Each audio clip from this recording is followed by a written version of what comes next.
What's up, everybody? Chris here from Bull Canyon Outdoors, and I am sitting in the BCO Jeep. I just pulled into the BCO garage, and I just got an awesome mail call from American Modified Off-Road. So bear with me. Let's take a look and see what's inside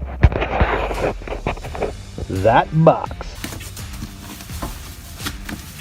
Tube doors for the BCO Adventure Jeep. So let's get them unwrapped, and we'll show them off to you.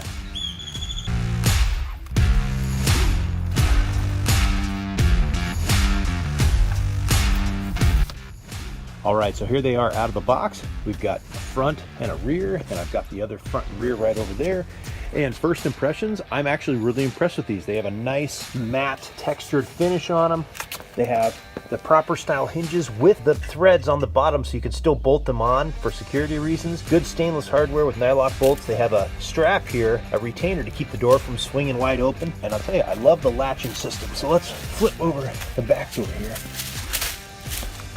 Nicely built latching system. Back onto the front, it has provisions to mount mirrors. So these are actually set up really well. Everything's thought out. This should be a nice setup on the Jeep.